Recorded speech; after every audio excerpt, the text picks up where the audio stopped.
Today we will discuss entanglement, quantum operators, quantum measurement, quantum gates, and quantum circuit. So in last class we discussed about multi-qubit system. So what is full screen view, no? So what is multi-qubit system?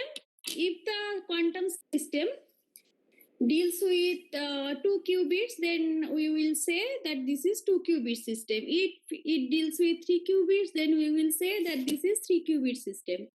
If it deals with the 4 qubits, then we will say that this is 4 qubit system. So all this system, when system consists of more than one particle, then we will say that this system is multi-qubit system. Actually, qubit is the quantum particle for 2-dimensional space. Q-trit is a quantum particle for 3-dimensional space. Q-quart is a quantum particle for 4-dimensional space. This is the specific name. So multi-qubit system, when we are dealing with more than one particle, then we will say multi-qubit. Qubit is the generic noun.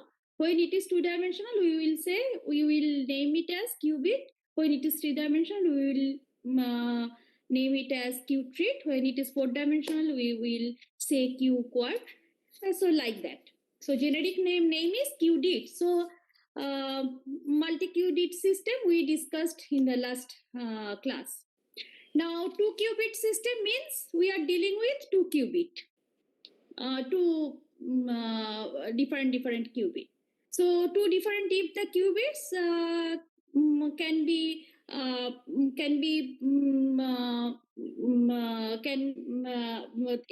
if the system can be described by two independent qubits like this: alpha 1 0 plus beta 1 1 1 qubit, alpha 2 0 plus beta 2 1 another qubit.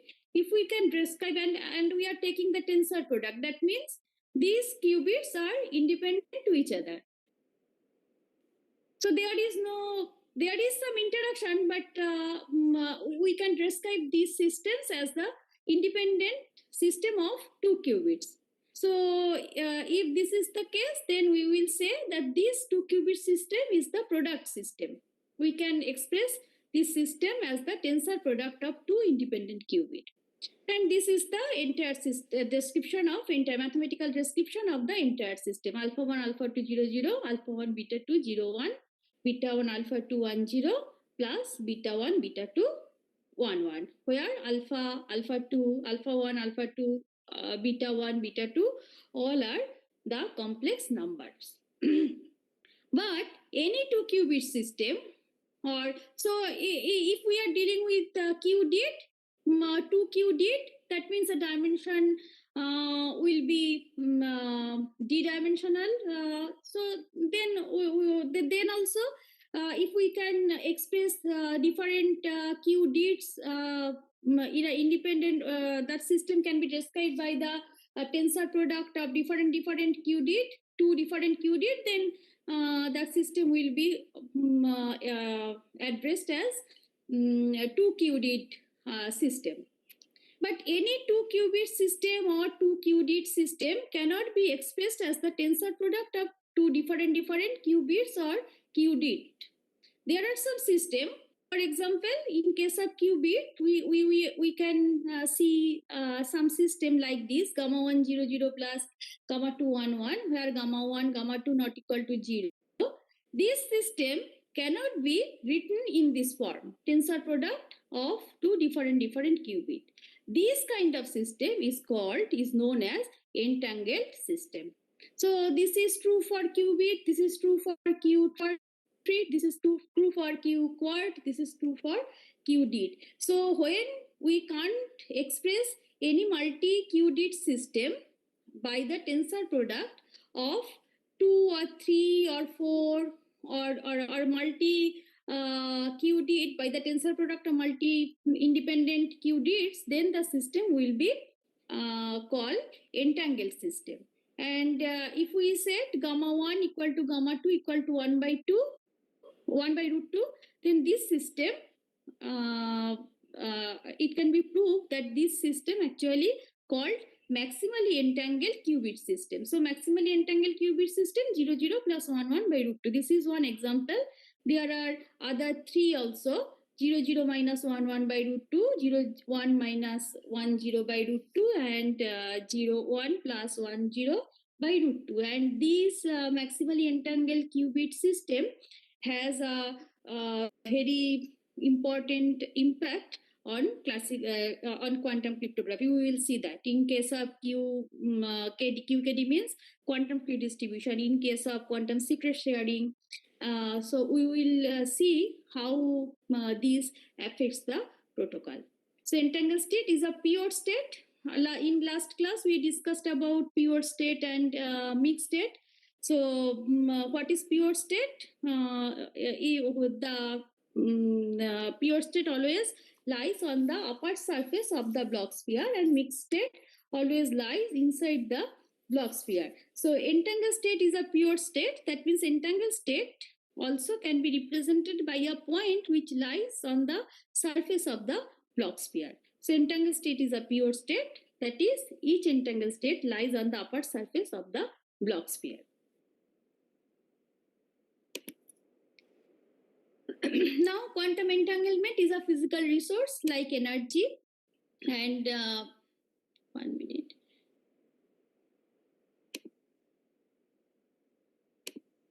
Like energy associated with the peculiar non-classical correlation that are possible between separated quantum systems. So quantum entanglement can be established between far away particles. So I am sitting here. Suppose Srinjoy is sitting in his room, in his home, but we can create entanglement between myself and Srinjoy. So entanglement can be built between two distant particles. So I am holding one particle, Srinjoy is holding another particle, and there are some techniques, we will discuss that also. So using that technique, we can create entanglement between us. Entanglement can be measured, transformed, and purified as this is a pure state, like qubit alpha 0 plus beta 1. Alpha 0 plus beta 1 is a pure state. So all the pure state can be measured, transformed, and purified. Physically, entanglement between two quantum particles means that the particles are intrinsically connected, even though there is no physical connection between them. For any two entangled quantum particles, changes in one of them immediately gets reflected in the other one. So all these things we will see later, how if we create entanglement between two distant party and we measure one half of the entanglement, then how it affects the other half. All those things we will discuss later. When times comes, we will discuss that. A pair of quantum system in an entangled state can be used as a quantum information channel to perform computational and cryptographic tasks that are impossible for classical systems. So entanglement can be used as a quantum channel. Through that channel, we can send a qubit. In quantum tree distribution, we will actually do that. We are using entanglement as a quantum channel, and using that channel, we establish some secret key between two distant parties, commonly known as Alice and Bob. So all of those things we will, for this time being, just remember this. So we will discuss all these things. We will explain all those things when time comes. Now on entanglement in the earlier example, entanglement is created between the particles of same dimension. So this is a qubit, first particle is qubit, second particle is also a qubit. Qubit. So this is the entanglement, example of entanglement between two qubits. But entanglement can be created between two different dimensional particles also. So this is one example of an entanglement. This is also maximally entangled state. So this entanglement is created between qubit. So first one is qubit and second one is q-treat. So this is three-dimensional quantum particle. This is two-dimensional quantum particle. So we are creating now an entanglement between two different dimensional quantum particle, qubit and q-treat. And what is the total dimension of this system? Total dimension for qubit, the dimension is 2. For q-treat, dimension is 3. So the dimension of the resultant system will be 2 into 3 equal to 6. So the dimension of this system is, this is the 6-dimensional system, and we are creating an entanglement between 2-dimensional particle and 3-dimensional particle. Phi 0 is this. This is a q-treat. I can be 0. This I plus 1 then will be 1, and I plus 2 will be 2. And last day I mentioned that for q-treat, 0 will be the vector 1 0 0, 1 will be the vector 0 1 0, and 2 will be the vector 0 0 1. So again, you can, for I equal to 1, this will be 1, this will be 2, this will be 0, and I equal to 2, this will be 2, this will be 2, then this will be 0, and this will be 1. So this is the expression for phi 0, and this is the expression for phi 1. So this is one example of two different dimensional for an entanglement between two different dimensional quantum particles. So from that, what I want to convey that this is not the fact that entanglement should be created between two same dimensional particles. We can create entanglement between two different dimensional particles also. The dimension of the qubit q-treat system, as I told earlier, that 2 into 3 equal to 6. In general, the dimension d of the tensor product vector space will be, if this is the subsystem. So here, what is the subsystem? This 0b is the subsystem, and it. So we are creating entanglement between two systems. B is holding qubit and A is holding q-treat. Say B stand for, consider B stands for Bob and A stands for Alice. So Bob is holding qubit, Alice is holding q-treat, and they are too far apart. They are sitting in far apart, and they are creating constructing this entanglement. So so Bob is a subsystem. So this is the total system. BA is the total system. Bob is the one subsystem. Alice is another subsystem. So if the dimension of the subsystems are, say, consider there are n quantum particles, and we are creating entanglement between n quantum particles. So H1 is the dimension of one subsystem, H2 is the dimension of another subsystem, like that. Hn is the dimension of nth subsystem, and then the resultant, the dimension of the resultant entangled system will be this. So we will take the tensor product. Dimension will be the multiplication of that. So this is one subsystem, this is one subsystem, H1 is one subsystem, H2 is one subsystem, like that. Hn is the nth subsystem.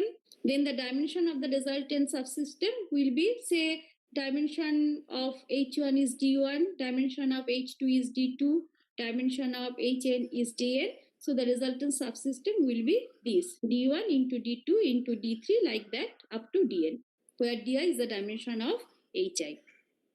It has an orthonormal basis, and how we can create orthonormal basis. So say A1 is the orthonormal basis for H1, A2 is the orthonormal basis for H2, like that. An is the orthonormal basis for Hn. Then the orthonormal basis of H will be this. So we are taking the tensor product between the orthonormal basis. And if we take the tensor product, then it will be the all possible linear combination of the basis vectors. And last day we so far I can recall that we also calculated that if we are considering a qubit qubit system, and qubit system, the orthonormal basis is, if this is the basis, 0 1 is the basis,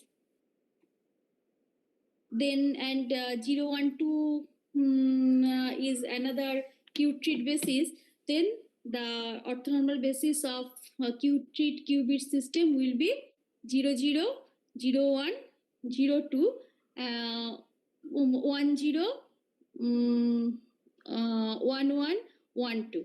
So that will be the orthonormal basis for the qubit qubit system. And actually I gave that as a homework, but here I am telling the answer also.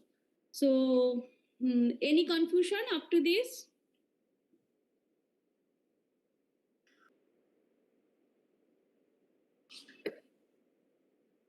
Can you hear me? Up to this, everything is clear?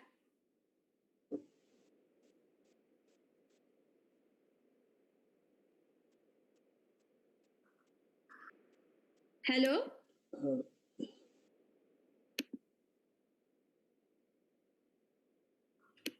Yes, ma'am, everything is clear. Okay, so everything is clear up to this. So now you understand now how if you are given two different dimensional system, then how you can construct the basis for that system. This is clear for you?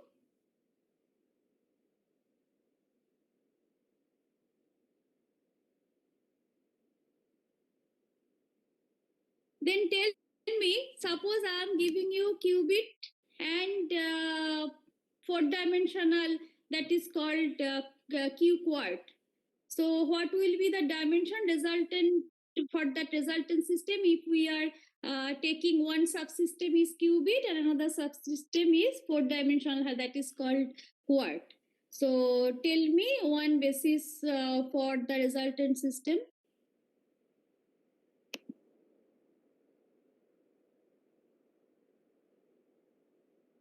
Anyone? Then I can understand that you are getting.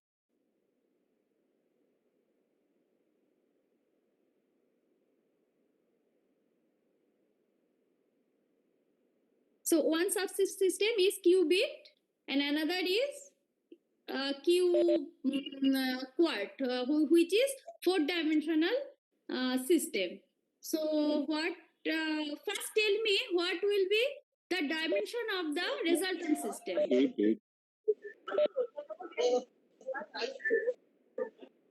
8. 8. So and then tell me one set of basis vectors. For qubit, choose one. For q quart, choose another. Then take the tensor product between that basis vectors.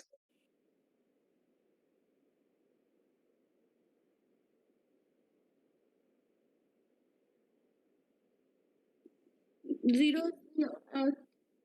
Tell again. So for qubit, which basis vectors you are choosing? 0 1. And for q quart, 4 dimension, 0 0 1. Why? Those should be independent now. The basis vectors should be linearly independent. So for qubit, you are choosing 0, ket 0 and ket 1. That is the vector for ket 0, this is 1 0, and for ket 1, this is 0 1. And those are linearly independent two vector.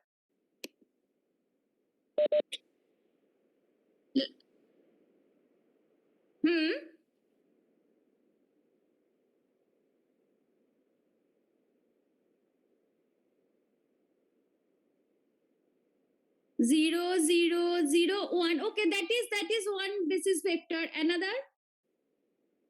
So this is one. For dimension, you need four vectors, no?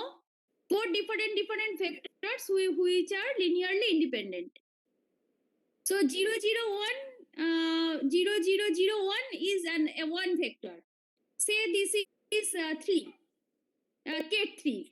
This 0, 0, 0, 1, we can say this is actually K3.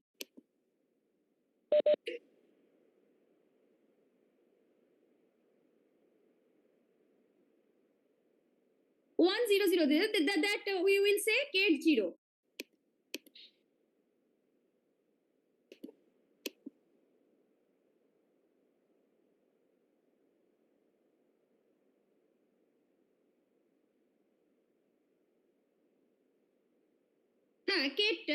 So we are getting okay. So you are telling that you are for qubit we know that this is 0 and 1.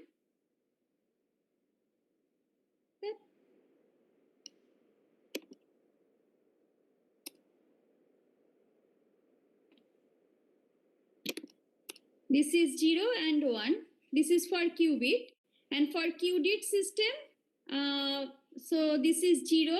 So 0, the corresponding vector is this 1, 0, 0, 0.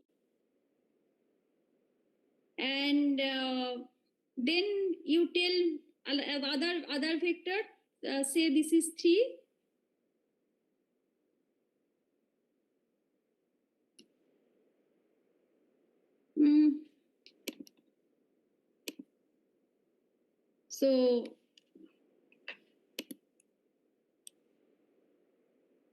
So say this is 3. So the vector is 0, 0, 0, 1. Then we need another 2.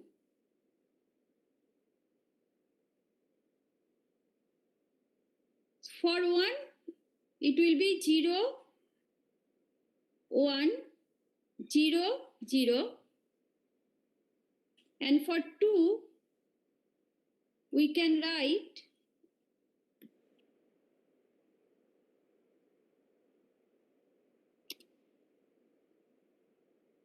for 2, we can write.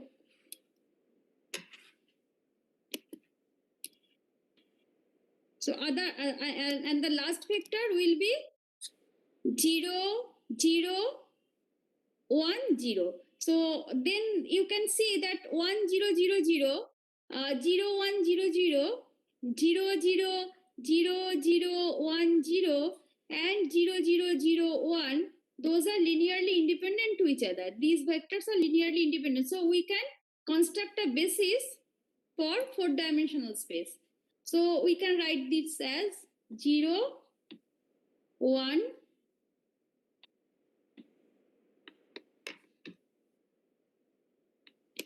0, 1, then 2,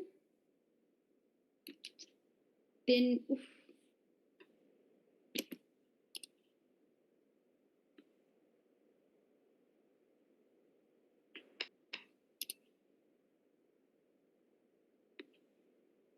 then 2. No, it won't work. Oh, well.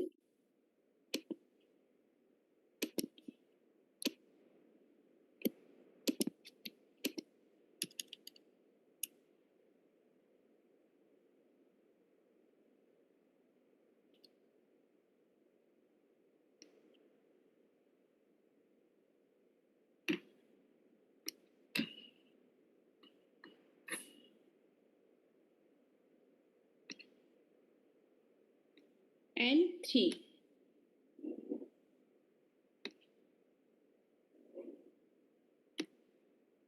So this is our basis for four-dimensional 0, 1, 2, and 3. Then we are so for two-dimensional our basis is 0, 1, and for four-dimensional we can choose this set 0, 1, 2, and 3.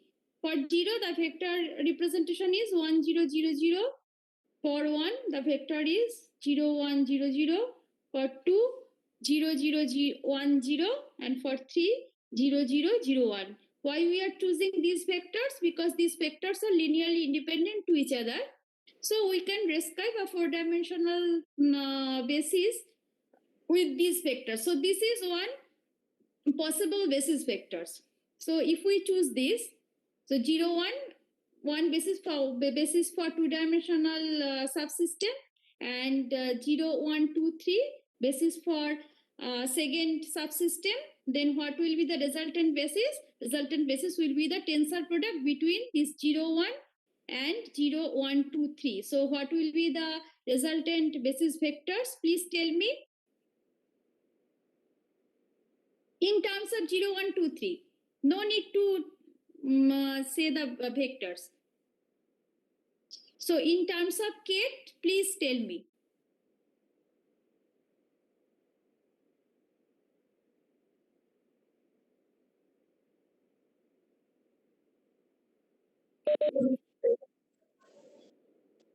Zero, zero? Yes, yes, yes.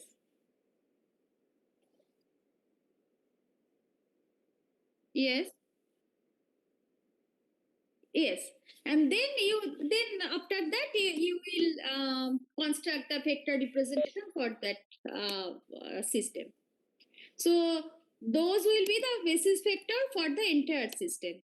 So if any system is consist of d1 dimension and d2 dimension, then the resultant dimension will be d1 into d2, and the basis vectors set basis vectors for that resultant system will be the tensor product between the basis vectors of the subsystems. So this is the thing.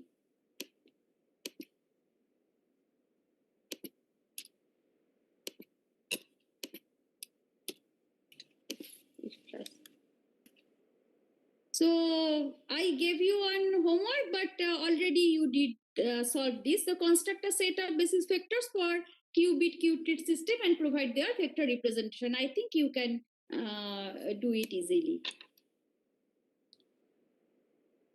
Now quantum mechanics operators. So what is quantum mechanics operator? In quantum mechanics, any measurable parameter is called observables. Physics people, they may know this. So any measurable. So what is observable? We can measure a position of a particle. We can measure momentum of a particle. So position, momentum are called observables. Similarly, spin. If we are thinking about electron, we can measure the spin angular momentum of an electron. So spin angular momentum is an observable. If we think about a photon, then we can measure the polarization of a photon. Then that polarization is an observable. So any measurable quantity in quantum mechanics is addressed as observables. And each observable is associated with an operator. So each observable is associated with an operator. So spin angular momentum has spin angular momentum operator. Polarization has one operator. So like that. Position has position operator. Momentum has momentum operator. Physical realization of an operator is some sequence of operations towards estimating some physical quantity of the system. For example, passing the silver atoms through an inhomogeneous magnetic field, that is famous as Stern-Gerlach experiment, and I think physics people they may know this experiment. So we are not going into the detail of this experiment. In that experiment, what we are measuring? We are measuring the spin angular momentum along z axis, and then changing the orientation of this inhomogeneous magnetic field, we can measure the spin angular momentum of an electron along x-axis. We can measure the spin angular momentum of an electron along y-axis, like that. So this is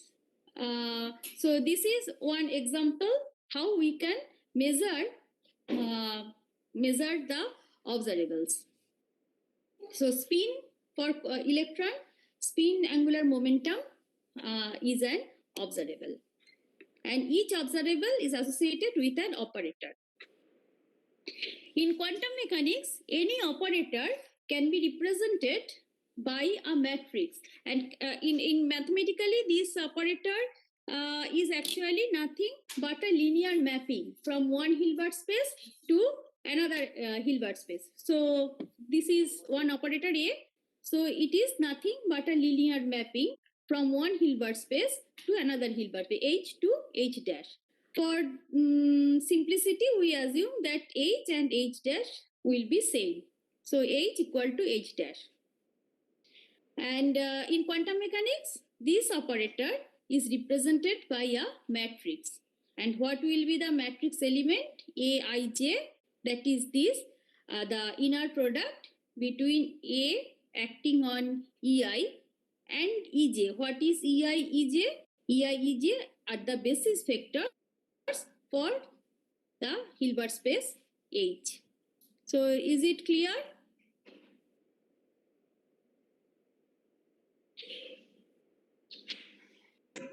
Yes, ma'am.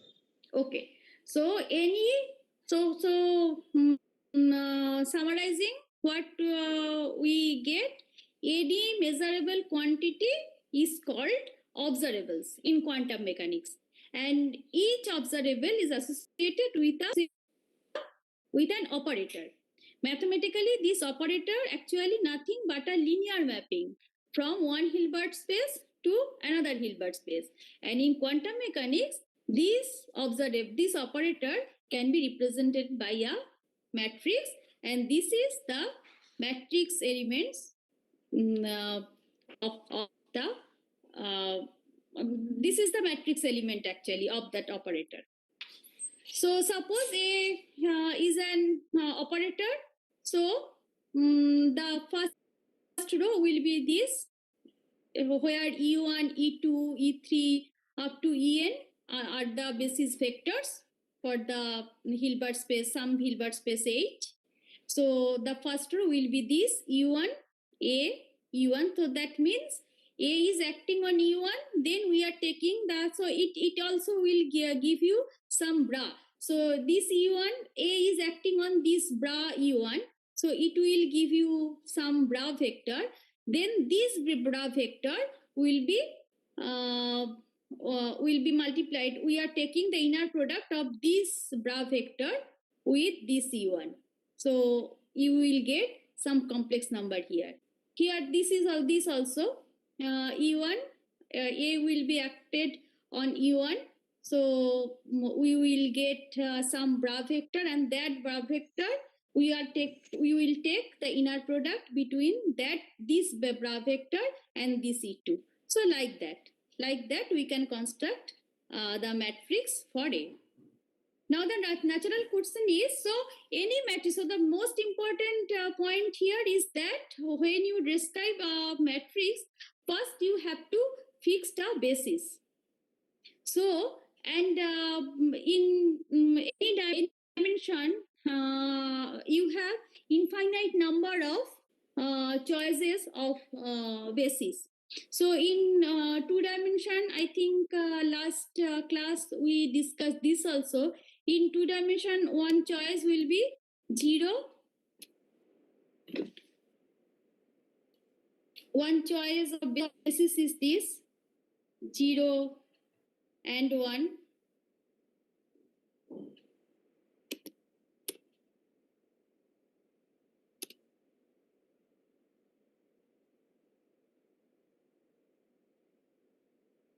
This is 1, okay. Another choice might be this plus and minus. So what is plus?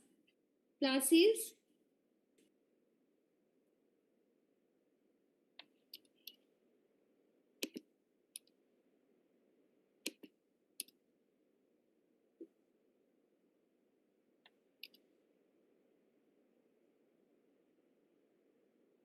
plus is 1 by root 2 1 by root 2, 0 plus 1. And if you 0 plus 1.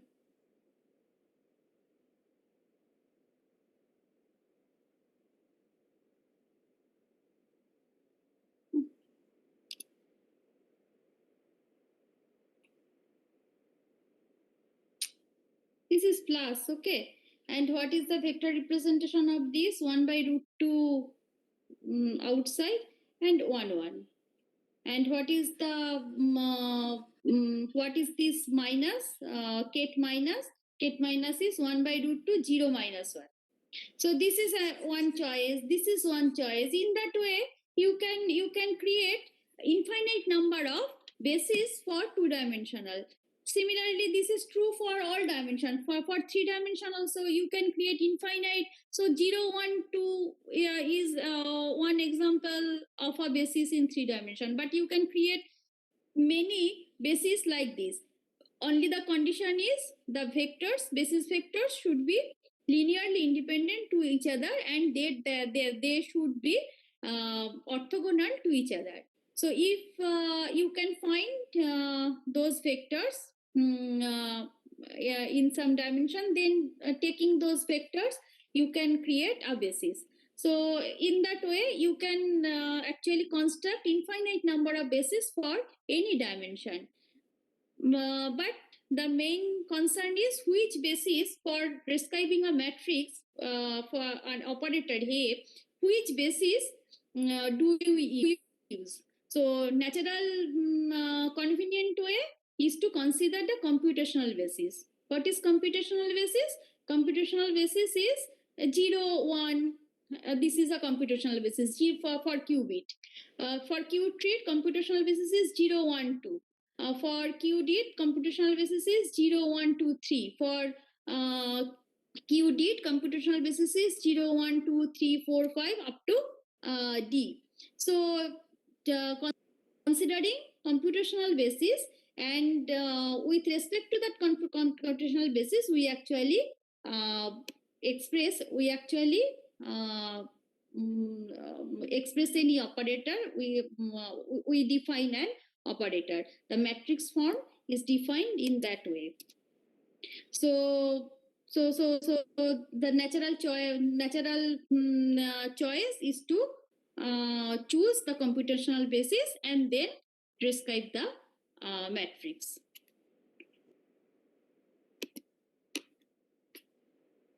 For example, consider the speed angular momentum along z-axis. The vector representation of the spin angular momentum Sz is this. H cross by 2, H cross is called reduced Planck constant, and its value is this, joule second in joule second. So this is constant actually. So what is the matrix representation of Sz? Sz is this, 1, 0, 0, 1. And this matrix representation, we are giving this matrix representation.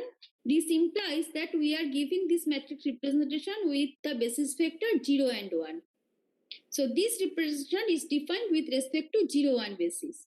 If we consider this plus minus basis, plus is 1 by root 2 0 plus 1, minus is 1 by root 2 0 minus 1. If we consider this basis, this is also a valid basis, because if you take the inner product between this plus and minus, you will get 0. So this plus and minus are orthogonal to each other, and they are linearly independent.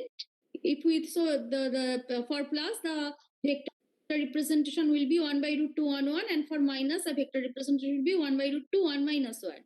So you can check that those vectors are linearly independent, and also those are orthogonal to each other. So plus and minus, if you consider plus and minus, then that will be a valid basis for a qubit system.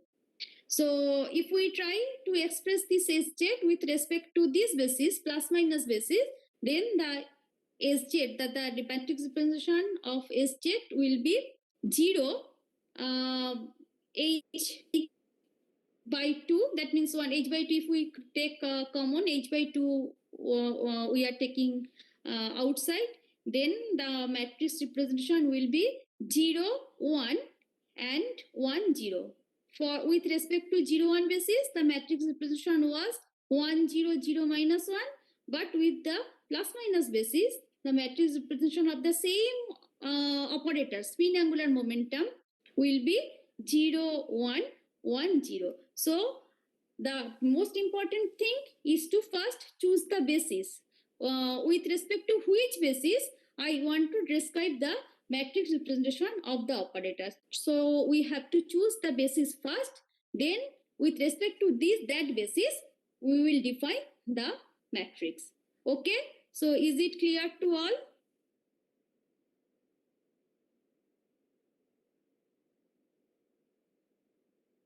Yes, it is clear. Now, this homework proved that if the chosen basis vectors for an operator are the eigenvectors, then the operator must be a diagonal matrix. So, I am giving this to you for solving. So, this is one homework. The earlier homework we discussed already, so no need to solve that. But here, this homework you should do by yourself. So, this is one homework. So prove that if the chosen basis vectors for an operator are the eigenvectors, then the operator must be a diagonal matrix. So you have to prove this. Now some properties of the operator. Operator can be added. Addition of operators is commutative and associative. That is, if x, y, z are the operators, then x plus y will be equal to y plus z, y plus x. And for associative, x plus y plus z will be x plus y plus z. Operators are linear. That means x, if x is applied on C alpha alpha and C beta beta, where alpha beta are basis vectors, then we can write this as this: C alpha x alpha, C beta x beta. So operators are linear. Operators can be multiplied. However, the multiplication operation is general, not commutative. In quantum mechanics, the multiplication is not always commutative. So x dot y not equal to y dot x. However, the multiplication is associative. So x dot yz will be x dot xy dot z, that is xyz. An operator always acts on a bra from right side. That is, operator is x. It first acts on the bra alpha, and it also gives you a bra vector. So alpha, this is the bra for alpha, alpha ket. So operator is act on bra first. Then if ket comes, then ket. The resulting product is also a bra vector. The bra alpha x and the ket x alpha are generally not dual to each other.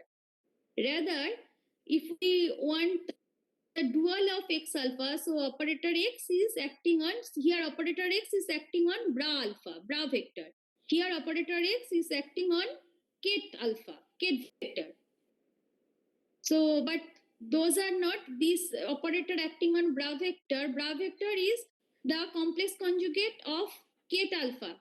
But when we apply x, so the total vector alpha bra alpha x is not the dual conjugate of x ket alpha.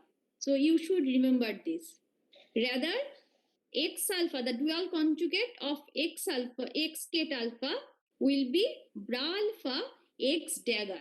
What is x dagger? X dagger is the complex conjugate of this x. So we will take the complex conjugate of each elements of x, and then we will take the transpose. So this dagger is the complex conjugate and then transpose. So x dagger is obtained from x by taking the transposition and complex conjugation. So we will first we can transpose it, and then we can take the complex conjugate or the opposite. We are first take the complex conjugate of each element, then transpose. So x dagger can be obtained from take x by taking the transposition and complex conjugation. X dagger is also called Hermitian conjugate or Hermitian adjoint or simply adjoint. You know that conjugate transposition and taking the conjugation won't be equal to the adjoint matrix. So for adjoint matrix, we need different operation. But in quantum mechanics, this complex conjugation and transposition is similar to taking the adjoint. So if you take the adjoint vector of x, adjoint matrix of x, then you can see that is actually the transposition and then complex conjugation. So we can say that x dagger is actually the adjoint of x. If x equal to x dagger, then x is called self adjoint, or and this is the condition for Hermitian matrix. So, and in quantum mechanics, most of the quantum mechanical operators are actually self adjoint or Hermitian. And you know that the Hermitian matrix has real eigenvalue. So you should remember that. So in quantum domain, the operator we are dealing so have real eigenvalue, and all the operators, most of the operators will be self adjoint or Hermitian. And if x dagger x, so adjoint, we are taking the matrix multiplication between the adjoint of x and x. If we get identity matrix, this I, then x will be called unitary matrix. And we will see that quantum gates are actually unitary. That we will discuss later. So up to this, everything is fine?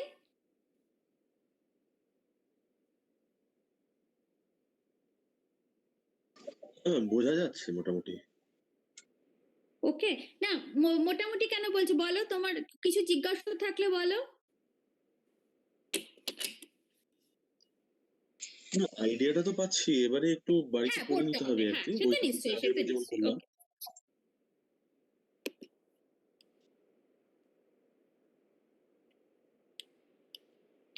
Okay, now measurement.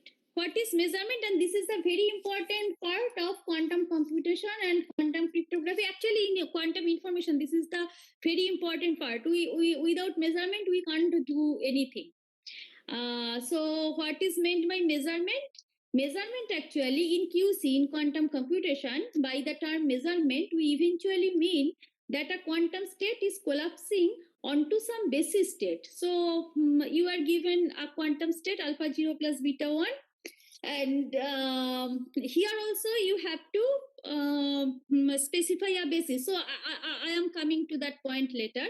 So suppose you are given a quantum state alpha 0 plus beta 1, and you are measuring the state in 0-1 basis. That means after measurement, you will get either 0 or 1. So this state alpha 0 plus beta 1 ultimately collapses either to 0 or to 1. So this is actually informal definition of measurement. So by measuring one particle, we actually collapsing the particle onto some basis states. For example, let alpha 0 plus beta 1 be a quantum state, and we are measuring these states in 0-1 basis. So as a result, we will get either 0 or 1 or any of the basis states. 0 will come with probability mod alpha square, and 1 will come with probability mod beta square. To estimate this probability, we need infinite number of qubits. So we need n number of qubits, n tends to infinity. Why this? Because if you are given only a single copy of this qubit alpha 0 plus beta 1, and if you are measured that qubit, then that qubit will collapses on either to 0 or to 1. So as a result, as the output, you will get either 0 or 1. So you can't estimate what is the value of mod alpha square and what is the value of mod beta square. To estimate this value, you need infinite number of the same qubit alpha 0 plus beta 1. So if I am giving you infinite number, very large number of qubits of these states alpha 0 plus beta 1, then actually you can estimate the value of mod alpha square and this mod beta square. Now from this, what we have got. So what this slide actually convey. So by measurement, we actually collapse the state onto some basis vector. So for measurement, we first have to specify some basis. If we want to measure this qubit alpha 0 plus beta 1 in some other basis, then the result will be different. We will get the basis vectors of that basis. So I think we have some, no. So I am not giving you any example. So okay, I will show you. So suppose we are now want to measure this particle alpha 0 plus beta 1 in some other basis, suppose in plus minus basis, then what will happen?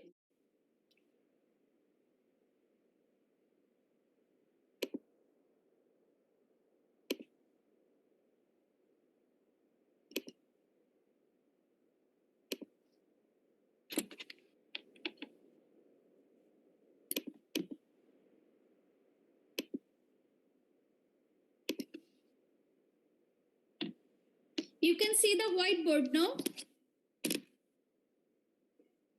Yes, we can see it.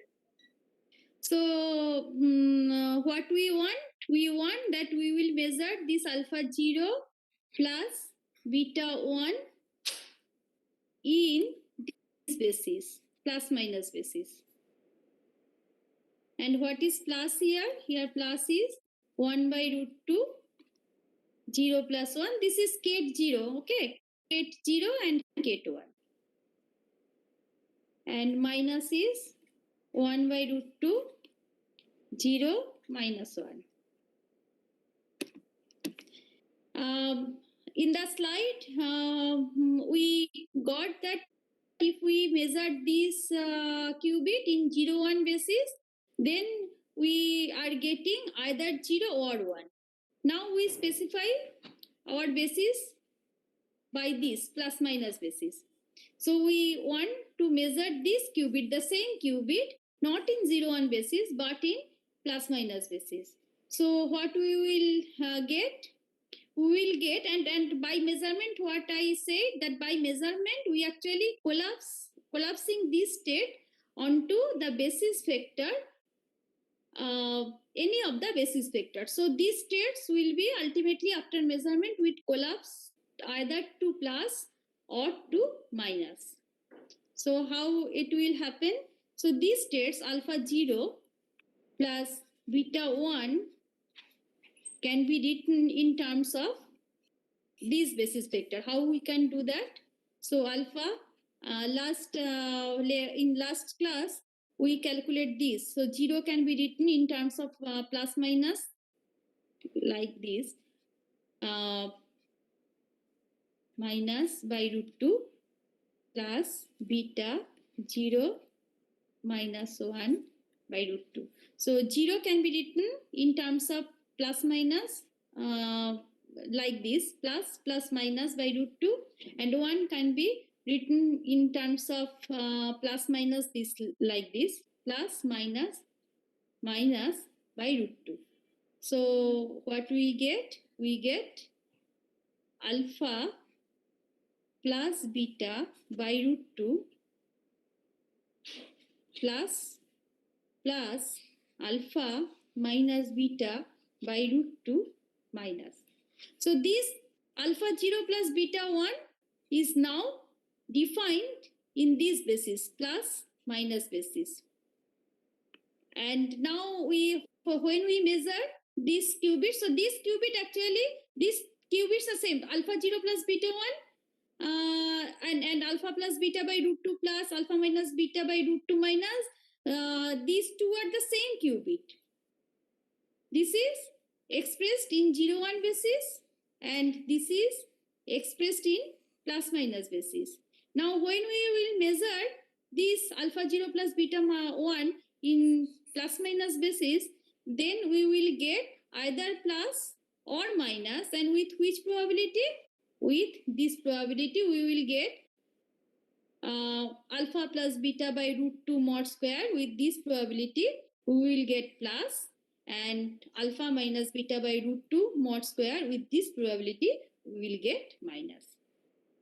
So for measurement also, like the operator, for measurement also we have to specify the basis first, then we will convert the state, in that we will express the state in form of that basis vectors, and then we will measure, and ultimately the state will be collapses onto any of the basis vectors, and the probability of collapsing the state onto any of the basis vector will be the mod square of the coefficient of that basis vectors.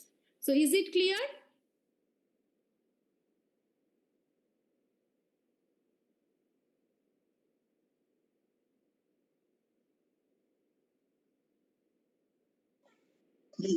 Okay. Okay, so it is clear, no? So if I am giving you some basis, so suppose I am giving you this basis, some alpha 1 0 plus beta 1 1, this is one basis vector, and other basis vector will be beta 1 star 0 minus alpha 1 star 1. Then if I tell you that measure this alpha 0 plus beta 1 in this basis, so you can do that, no? Does this star have any special meaning here? Does this star notation that you have used, does it have any special meaning here? Which notation? Star? Oh, star is the complex conjugate. This star. Okay. This is the complex conjugate, because alpha and beta are complex number. No, alpha 1 or beta are the complex number. So beta 1 star means the complex conjugate of beta 1. Alpha 1 star means the complex conjugate of alpha 1.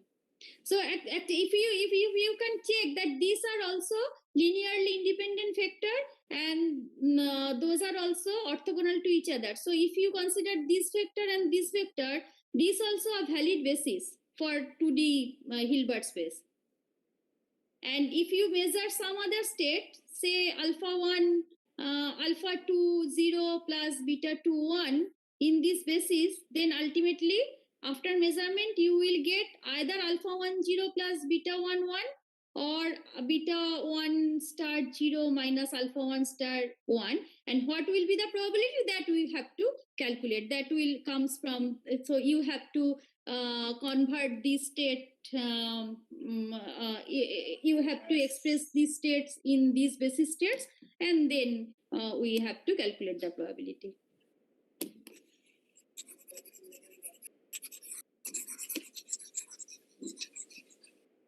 So clear? Saptam? Yes, ma'am, it is clear. So for measurement also we have to specify first some basis, and then convert the state, the given state. We have to express that state in that way with respect to that basis, and then measure.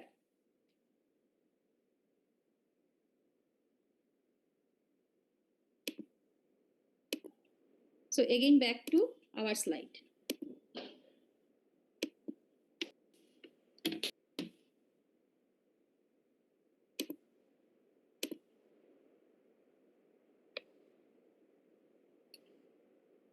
Each measurement is associated with a measurement operator. So for measurement, we need some measurement operator, and this operator also, as this is operator, so this measurement operator is also can be expressed in terms of a matrix. And what is that matrix? That is the outer product of the basis vector. So first you have to define some basis. Say you define the basis vectors as alpha I, and then the measurement operator will be the outer product of this alpha. So alpha and alpha. Ket alpha, bra alpha. And measurement operators should satisfy this completeness relation. This is the completeness relation for the measurement operator. So what is that mean? That all that, so yeah, for 2 dimension we have 2 basis vectors, say alpha 1 and alpha 2. So there will be 2 measurement operators only, alpha 1 and alpha 2 another measurement operator. So that must satisfy this relation. So alpha 1 outer product of alpha 1 plus outer product of alpha 2 must be equal, give you identity. So this closure or completeness relation must be held by all the measurement operators. So first, for measurement operators, first we have to specify a basis, and then the measurement operators can be expressed as the outer product of the basis vectors, and all the measurement operators for that basis vectors should obey this relation, which is called completeness relation or closure. Okay.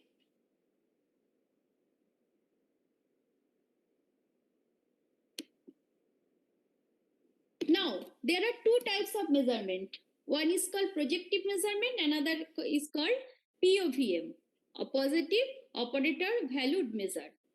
So what is projective measurement? Projective measurement actually, by projective measurement, you actually collapses your state to some basis vectors. So till now we are actually discussing about this projective measurement. So a simple and important example of measurement in computational basis, that is here we are now fixing 0-1 basis. So we have 2 measurement operators. One is the outer product of 0-0, another is the outer product of 1-1. The matrix representation of M0, this outer product of 0-0, we are naming it as M0, and the outer product of 1-1, we are naming it as M1. So M0 is, matrix representation of M0 is 1 0 0 0. So you just check whether the outer product of 0 0 will be this. So unfold this 0 by the vector representation 1 0, and unfold this bra 0 will be the row representation. So this will be row 1 0 and this will be column 1 0, and then multiply, take the matrix multiplication, you will get this 1 0 0 0. And similarly M1, the outer product of 1 1 0 0 0 1. So these 2 are the measurement operators in computational basis. If we are considering plus minus basis, then also we will get 2 measurement operators, say M plus and M minus, but the matrix representation will be different. So M plus will be the outer product between plus and plus, and M minus will be the outer product between minus and minus. So that then those also the valid measurement operators in 2-dimensional space. And if we use that operator M plus and M minus, we will actually collapse the state onto either on plus or on minus. And if we are considering this operator M0 and M1, we are collapsing the state alpha 0 plus beta 1 either on 0 or 1. And if you check that these measurement operators also follow the completeness condition, can be expressed in this form also. Mi dagger, mi summation over I. So completeness condition can be expressed in this form also, where I is the identity matrix. So is it clear?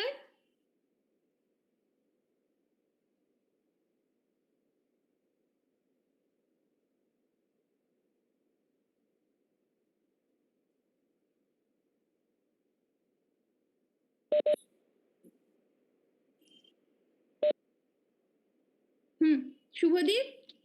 You are saying something? Okay.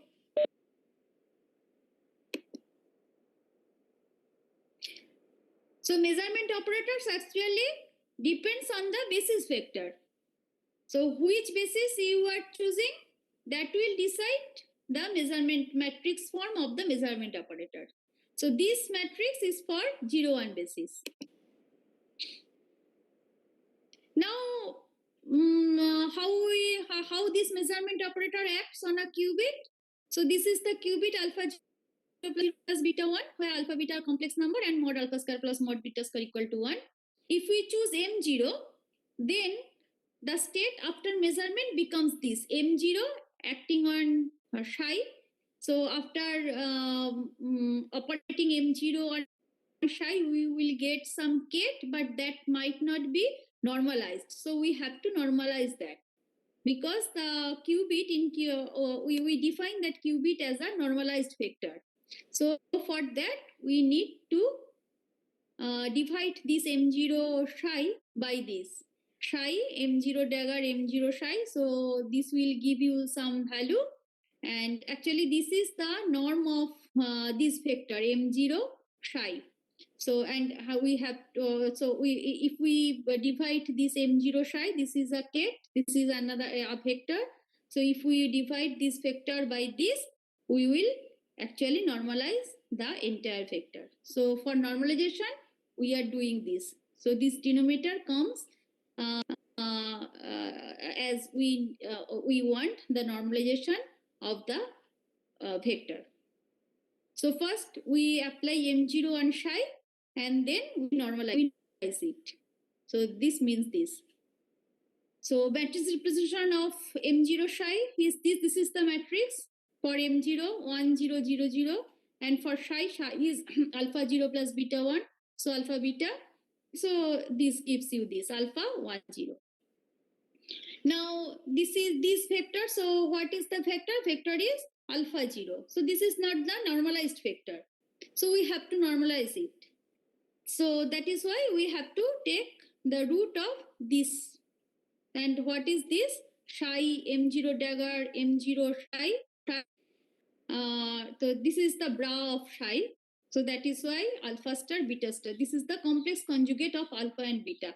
Alpha star is the complex conjugate of alpha, and beta star is the complex conjugate of beta. So this is bra psi.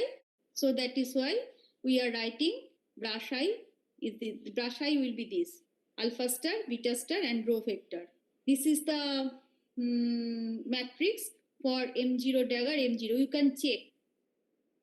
So m0 dagger m0 actually will be equal to m0. So this is m0 and then alpha beta. And if you multiply, you will get mod alpha square.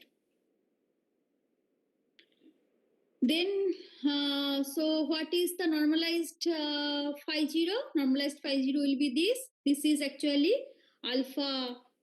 This is actually alpha 1 0. So we can write it as alpha 0. No, alpha kate 0. So this is alpha kate 0, and this is actually mod alpha square. So alpha kate 0 divided by mod alpha square. And we know that any complex number can be represented by r e to the power j theta or I theta, and we are divided. So this and this is the module. So that r and mod r will give you 1. So this portion only remains. So e to the power I theta 0. So if this is the phase factor, we can neglect this, as we discussed earlier that in measurement we have no effect on this phase factor, so we can neglect this. So e to the power I theta 0 will be the same as 0. So we can say that phi 0 is equal to phi 0 actually equivalent to 0. Actually phi 0 is this e to the power I theta 0, but we can neglect this phase factor. So we can say that phi 0 actually 0. So phi 0. So when we measure alpha 0 plus beta 1 by m0, then the state will be collapsed to 0. And similarly, it can be shown that if we measure alpha 0 plus beta 1 by the measurement operator M1, then the state will be collapsed to 1. So, this is the case. So, this is actually the mathematical explanation why when we measure alpha 0 plus beta 1 in 0, 1 basis, we are getting either 0 or 1. So, this is the mathematical explanation. So, why we are getting 0 or 1. So, when we apply M0 on psi, we will get 0, and when we will apply M1 on psi, we will get 1.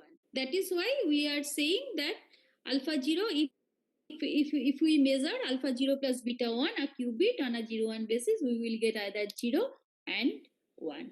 Similarly, you can see that if you define a basis, plus minus basis, and you will construct two operators, m plus and m minus, and you will apply those operators on alpha 0 plus beta 1, then you will get for m plus, you will get plus, and for m minus, you will get minus. So that you can check by your hand whether this is happening or not. So this is the mathematical explanation of the statement that when we measure a qubit, it will collapse to a basis vector. Clear?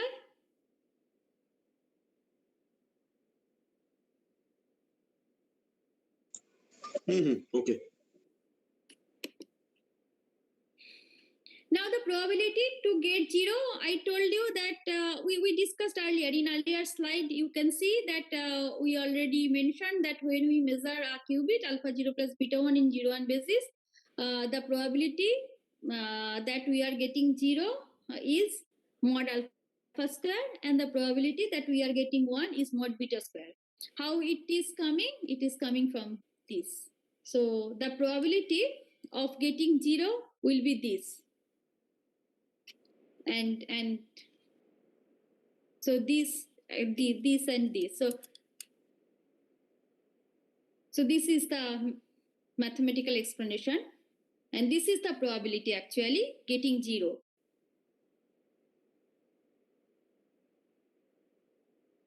So mod alpha square. Similarly for 1. So one example, this is a qubit plus I by 2 0 plus 1 by root 2 1. This is a qubit. When we measure this qubit, we will get either 0 or 1. We are measuring this qubit in 0, 1 basis, so we will get either 0 or 1. And in which proportion we will get 0 and 1? With proportion 1 by 1 plus I by 2 mod square, which is equal to half. With this proportion, we will get 0. And mod 1 by root 2 square, which is equal to half, we will get 1. So with this half a proportion, we will get 0 and 1. This is the example of projective measurement. Now, another homework, measure the state 1 plus I by 2, the same state, 1 by root 2 1 in plus minus basis, and calculate which will be the resulting state, and what will be the probability if we measure these states in plus minus basis. So this is the second homework. You have to calculate that.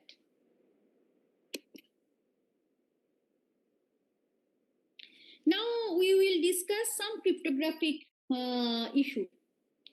So suppose you are given two states. One is 0 and another is 1 by root 2 0 plus 1. So you are given two states, but as I told you that without measurement we can't understand which state is given to us. So I am told that I am given two states, or 0 and 1 by root 2 0 plus 1, but I don't know which one is 0 and which one is 1 by root 2 0 plus 1. My task is to distinguish these two. I have to tell which one is 0 and which one is 1 by root 2 0 plus 1. So this is the problem. So what we can do? Without measurement we cannot do anything. So we first measure the states in 0 1 basis. So what is the probability of getting 0 if I am given 0? So that will be 0. So that probability you can calculate from this. So this will be the formula. So I am giving 0. 0 means so 0 means mod alpha, that alpha should be equal to 1. And if we measure that 0 in 0 1 basis, so what will be the probability of measuring 0? Alpha equal to 1, so it always will be 1. So this probability will be 1. So if I am giving 0 and I am measuring the state in 0 1 basis, I always get 0 with probability 1. And I never get 1. So the probability of getting 1 if I am giving 0, that will be 0. And if I am giving 1 by root 2 0 plus 1, then the probability of getting 0, so you have to apply M0 first on this state, and then you will see that you will get 0 with probability half. This calculation please do by yourself. And if you are given this 1 by root 2 0 plus 1, then you can see that you will get 1 with probability, again with probability half. So if I am giving 0 and I measured this 0 in 0 1 basis, then I always get 0. If I am giving 1 by root 2 0 plus 1 and I measured these states in 0 1 basis, then getting 0, the probability of getting 0 is half, and the probability of getting 1 will be half. So this is the things. Is it clear?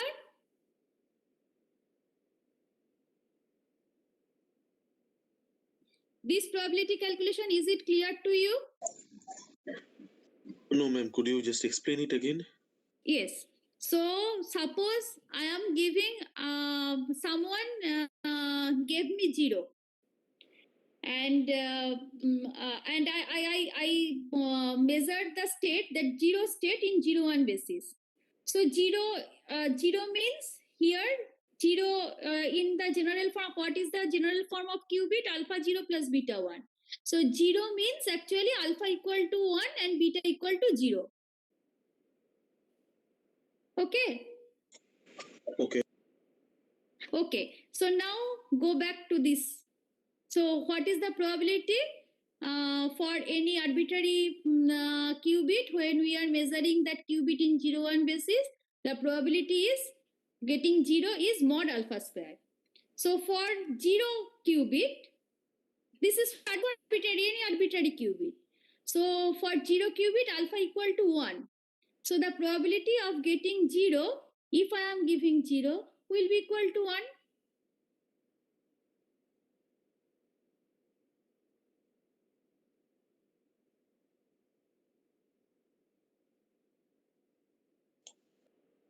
Ma'am, could you just move on to the previous slide?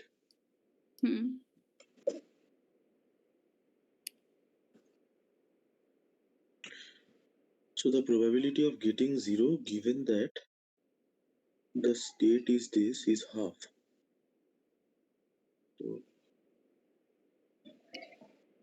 Given that the state is 1 by root 2 0 plus 1. So what is the coefficient with 0 is so 1 by. success is getting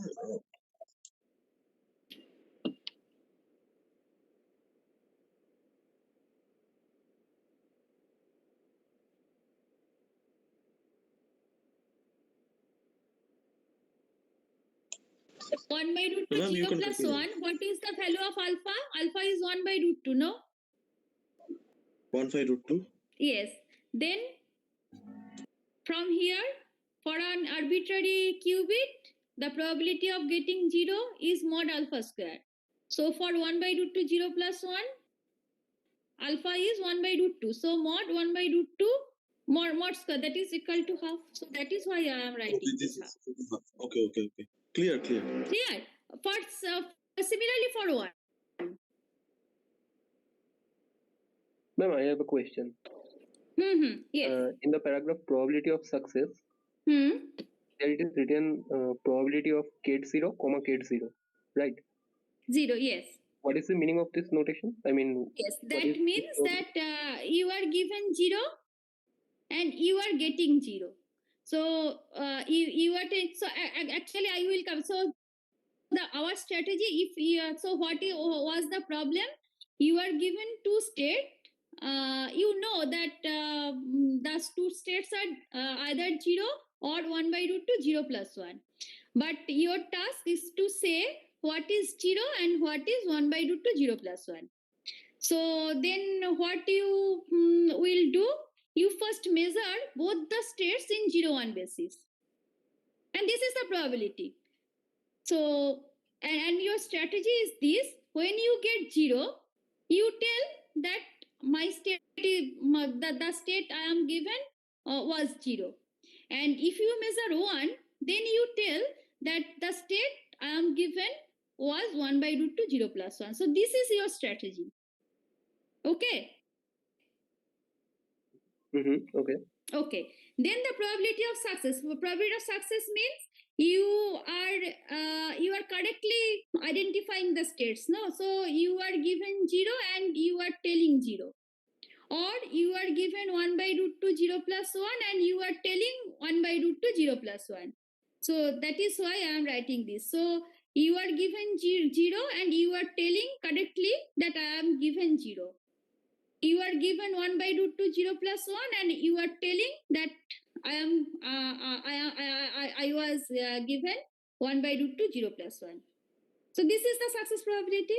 Is it clear?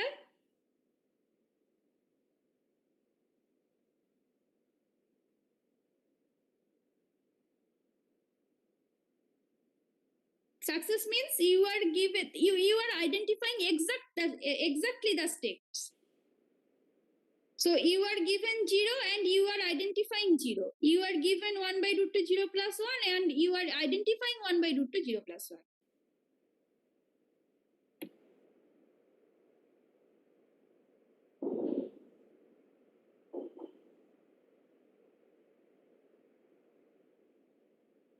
Ma'am, I have a bit of confusion here. Mhm. In this strategy, what does it mean when you say measure ket 0 and tell ket 0? That means after measurement, your state will be collapses to the basis vector. Okay, this is the Right. fund. Right. So here the basis vectors are 0 and 1. Okay. Right. So whenever you measure a state, you will get either 0 or 1. Okay. Right. Okay. Then suppose consider the case that I give you only 0. So in that case, there is no possibility to get 1 because it comes from probability also. For ket 0, actually alpha equal to 1. So the probability for getting 0 will be 1. So there is no probability for getting 1. So if Yes, I give absolutely. you 0, then you always get 0 after measurement in 0 1 basis. Is it clear or not? Yes, it is clear. Okay. Then I am giving you 1 by root 2 0 plus 1. In that case, what will happen? Sometimes you will get 0, sometimes you will get 1. Is it clear? Yes, it is also clear. But my point is, what do we mean by tell? I mean, when we measure the state ket 0, we would not get the state ket 1. That is absolutely clear. Yes. But When that we is also when we measure 1, so then we will say that you must give me 1 by root 2 0 plus 1. Because when we get 0, actually, then there are two possible case. One, I am given 0, I am given 1 by root 2 0 plus 1. You cannot distinguish the cases between these two. So here also there are some probability. I am giving you 0 and you are getting 0. And here also some probability. I am giving you 1 by root 2 0 plus 1. You are getting 0.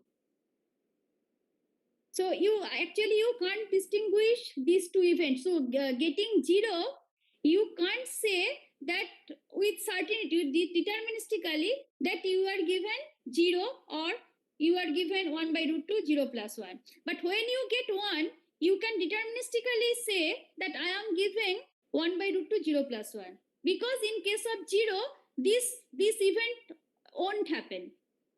Is it clear, Shaptam? Yes, it is clear, but I don't understand the notation. What do we mean by measure and what do we mean by tell?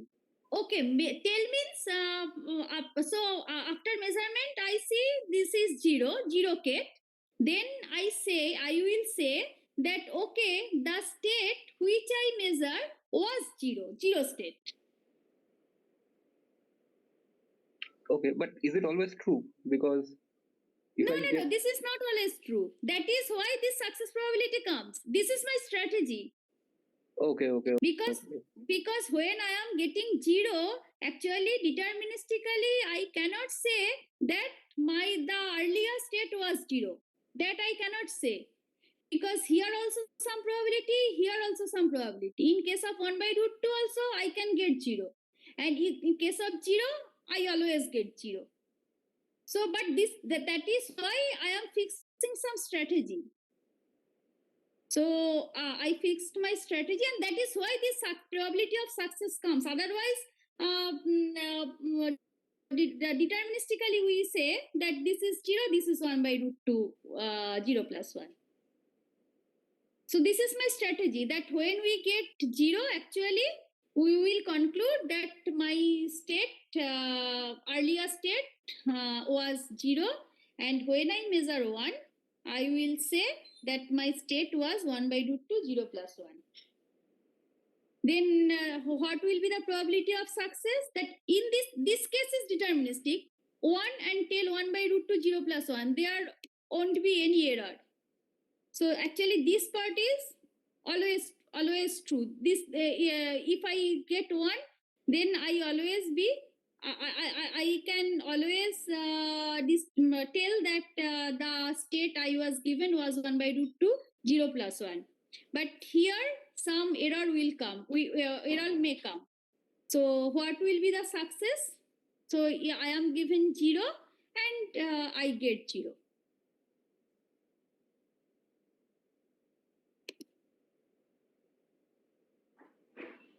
Shaptam. yes, ma'am, it's clear. So and this probability can be written like that: probability of getting 0 and probability of measuring 0 given 0. Probability of, actually this is the probability of now. So I have two states, 0 and 1 by root 2, 0 plus 1. So probability of getting 0 will be half, and probability of getting 1 by root 2, 0 plus 1 also will be half, because I have to distinguish between two states, and those states may come to me randomly. So that is why this half and this half. And probability of measuring 0 given the state was 0 is 1. So this is the probability. And the probability of measuring 1 given the state was 1 by root 2, 0 plus 1 is this half. So this is our total probability, 3 by 4, 0.75. So is it clear? I think there are some confusions. No, still?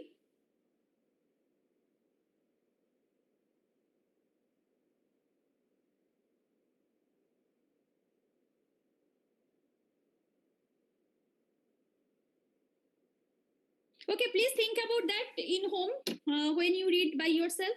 Please think about this. Then we will discuss in the next class.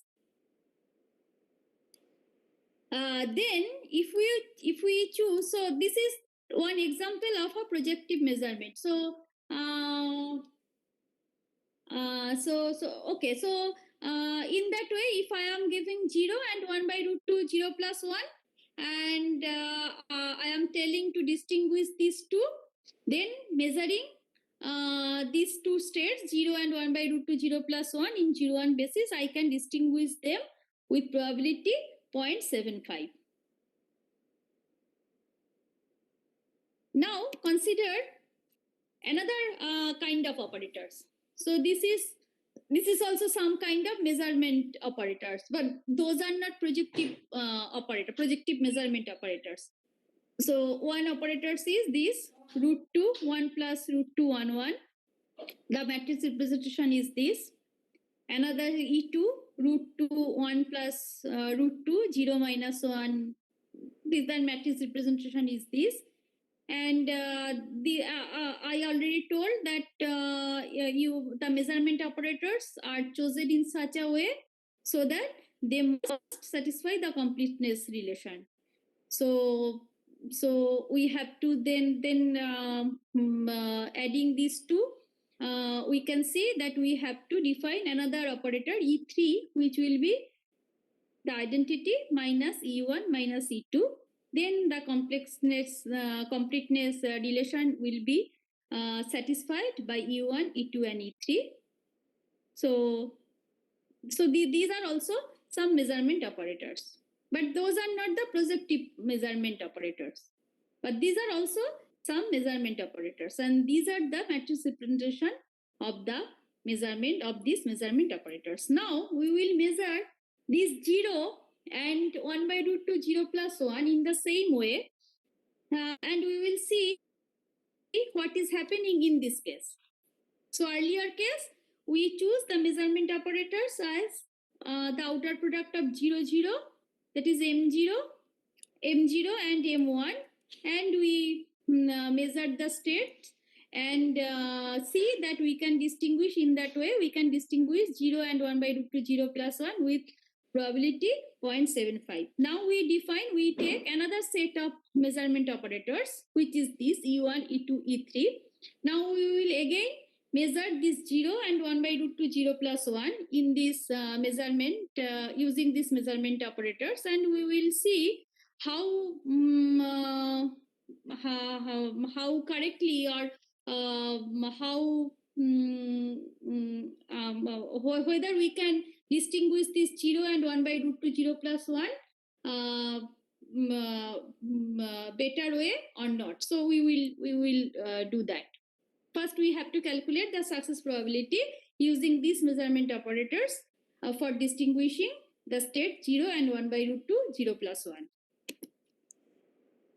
So these are the probability. You please check. So this is the matrix representation, and you know the vector representation of 0 and 1 by √2 0 plus 1, and you know how to calculate the probability from these slides. The mathematics will be the same. So you can easily calculate this probability. So probability of getting E1 given 0, that means that I am giving you 0, you measuring the state 0 with using this operator. This means this. So the state is 0 and you use this operator. Then the probability will be 0. So you please check by yourself. This means that I am giving you 1 by √2 0 plus 1. The state is 1 by √2 0 plus 1, and you use E1 operator. Then the probability in this case will be √2 2 plus 1 by √2. This means the state is 0 and you are using E2, these measurement operators. Then the probability will be this √2 2 into 1 plus √2. This means that the state is 1 by √2 0 plus 1. This state is measured by E2. Then the probability will be 0. This means that the state is 0 and you use E3. Then the probability will be this. And this means that the state is 1 by √2 0 plus 1 and you are using E3. And that will be the probability. So this probability please calculate by yourself using the same procedure. So the procedure, so this will be the probability value.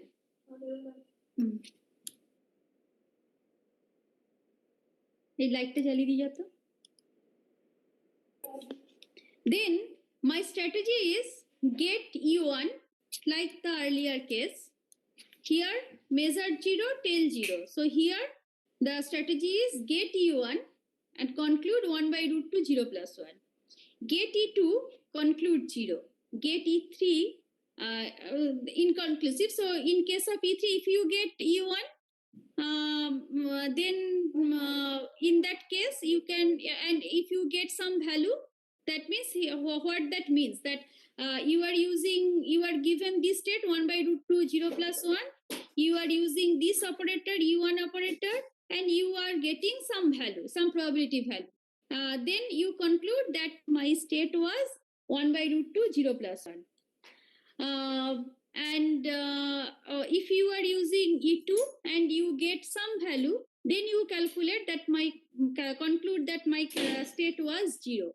And in case of E3, if you are using E3 and you are getting some value, then you can say my state was 0, or you can say my state was 1 by root 2 0 plus 1. So random case. So when you use E3 and getting some value, for that value you can say that my state was 0, or you can say that my state was 1 by root 2 0 plus 1. So if that is your strategy, then it can be shown that your success probability will be 0.64. So this is actually less than 0.75. 0.75. So these operators won't do better than our projective operators. This kind of operators is called POVM operators. In the next class we will see. So I think we need to explain this more clearly. So we stop here. Today we will stop here up to this. You just try to read this by your own. Then we will discuss in the next class in detail. I will try to explain more clearly. And last point is that these operators is called POVM, positive operator valued measured. So this is one kind of measurement, E1, E2, E3, and this is another kind of measurement, M0 and M1. So this is actually projective measurement, and this is actually POVM, positive operator valued measure. So here we can see that if you are given two states 0 and 1 by root 2 0 plus 1, then measuring these two states in 0 1 basis using projective measurement, we can get better success probability than using POVM. But then why we will be interested about POVM, that we will see in the next class. So what is the importance of POVM? Because when we try to distinguish two states, then projective measurement actually give us the better result. But why should we go for POVM? That we will discuss in the next class. And I understand that these two or three slides are not very clearly written, and probably I couldn't make it clear to you. So in the next day, we will try to discuss this, and I will try to make it more clearer. So today up to this.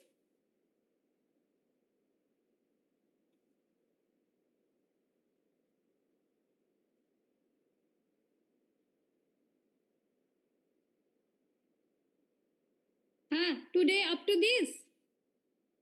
Should we stop here? Oh, madam, is there any text that you will like advise us to go through for a better understanding? Like you shared a text with us in the previous semester. So should we follow that one, or you will recommend some other text that will clarify the things more clearly? Yes, I will recommend. So Okay. what I recommended that time, Nelson and Chuang, no? Yes. So you can follow that, but I am not sure whether that book. Okay, I will see. I will also send some documents. So just try to understand. If you understand, then that will be nice. If not, we will discuss on Monday. We will discuss.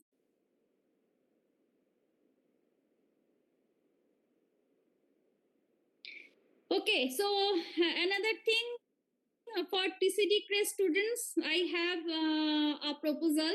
So, so some of you are very interested about finding the links between these qubit and Hilbert space. And so for that, we need to understand Hilbert space. And I am not an expert in that field. And I know that Kushankur is BStat MStat. And I think in ISI BStat MStat course, that course covers some part of Hilbert space. Is it right, Kushankur? Actually, Kushankur is not present today. Okay, so just discuss with him. If it is the case, then I will suggest Shoptam, your background is mathematics, no? No, sorry, I'm from computer science. Oh, you are from computer science. But Srinjal?